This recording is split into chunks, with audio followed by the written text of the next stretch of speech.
So these are the leftovers of last night's powerful storm. There was a lot of rain last night, there was a lot of wind.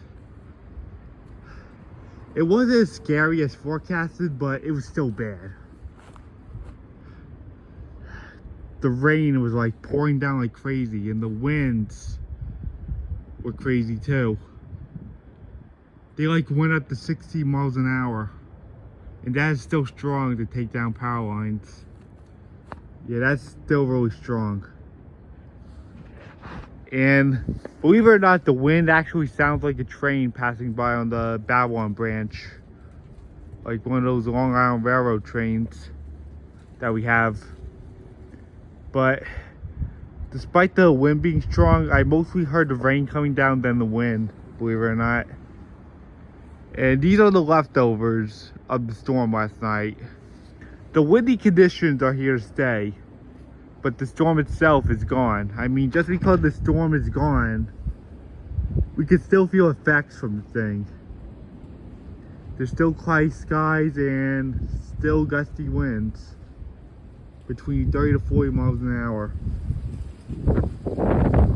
And I do know for a fact that we had a squall line last night, which brought us heavier rain and higher winds.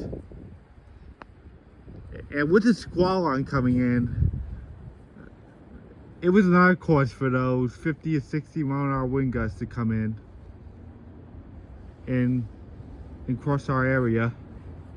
And I believe I was up during the squall line. I heard the rain coming down much heavier, and the wind, it was such a rumble. And there are people, there's like thousands of people still without power on Long Island right now. Yeah, this is how much damage the storm caused last night. Like the squall line was in New Jersey and that worked its way across Long Island. Yeah, there's still a lot of problems going on right now because of what the storm has brought us. There's still thousands of people on Long Island without power. It's still taking a while.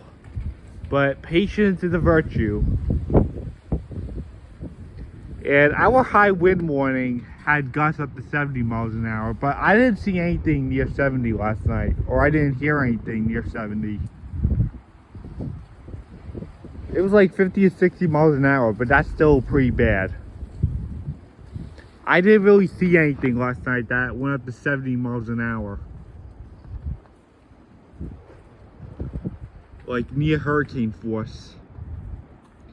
But this is the same storm that brought all those blizzards to the Midwest.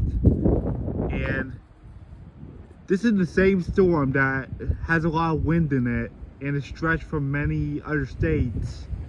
And it has a lot of precipitation in it, like a lot of rain, and this thing had a lot of flooding. We still have coastal flood advisories and all that stuff here to stay. And this thing also produced tornadoes and severe weather down in the south where Florida is and where Disney is. You know, right where Disney is.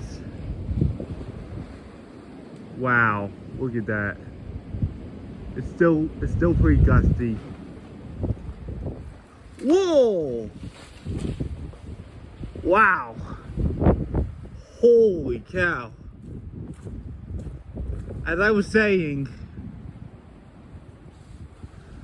where Disney is, they had a tornado watch by them and a severe thunderstorm warning. It was pretty chaotic by where Disney is.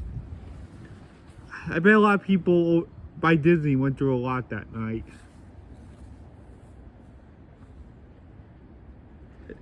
There's somebody on site over there. So where Disney is, they dealt with a lot of chaos because of that tornado watch and that severe thunderstorm.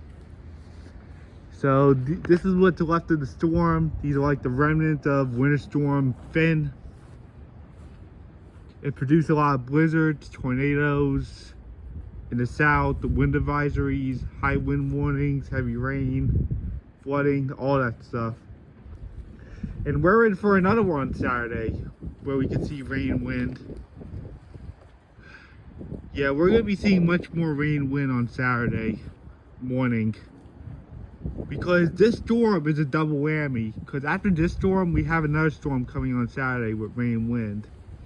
And hopefully it's not as severe as what the last one was forecasted. And I think Tuesday there's another storm coming with rain and snow. Yeah, January is a pretty busy month for all these storms to come.